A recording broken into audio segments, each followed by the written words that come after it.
All right, so in the second video about data packages, I'm going to show you how to read them back in and some of the advantages that gives you. So here I'm going to, let's see, where was I? We've already learned how to write. There's a similar function for reading. So I can say minder dpkg, for example. Gapminder data package is going to be my name of the Gapminder object that I've read back in, just to keep it separate from the original Gapminder that the package itself provides. All right, so I'm going to go data pkg read this time, and now all I need to do is apply the path. In this case, it is Gapminder data package.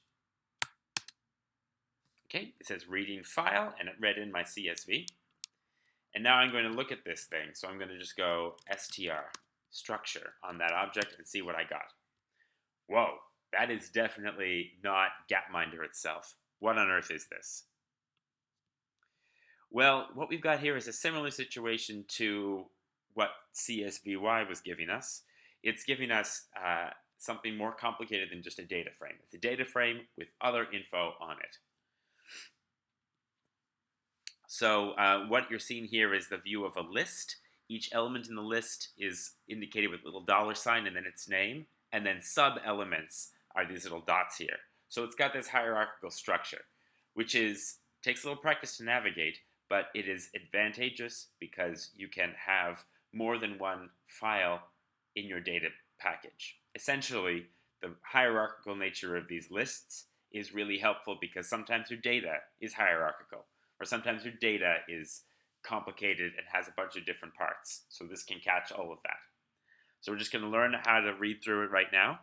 Just looking through here, I can see I've got the name of the data package there. I've got the path to the file if I want it. I've got a list of what the countries are and the types their columns are. I got the name, type, title, and description for every single thing in the data set. You can see here that title and description are missing for several ones because I only filled it in for the first one, for country.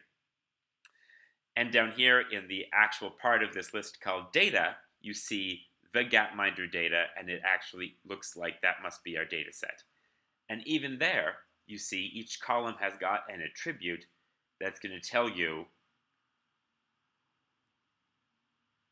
what kind of data is in it, whether it's a character, an integer, and so on.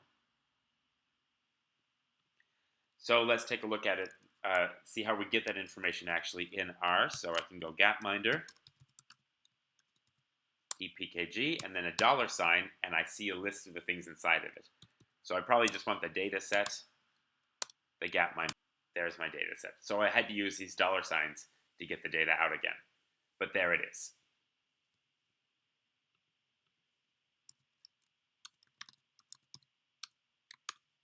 And then if I want to, I could start doing analyses with that. All right, so that's how to read data in out of a data package.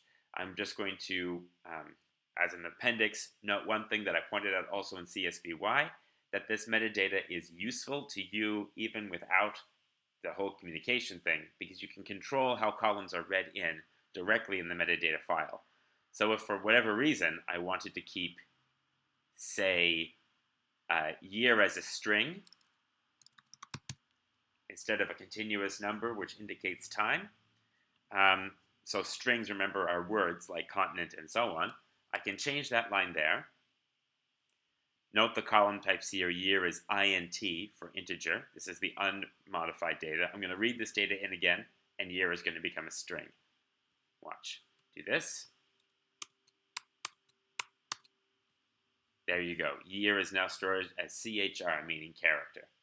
So if you want or need to control the type of a column, you can edit your reading function always. You can tell it when you read it in how to read the columns. But you can also use the metadata. It's a nice advantage for you as the data producer.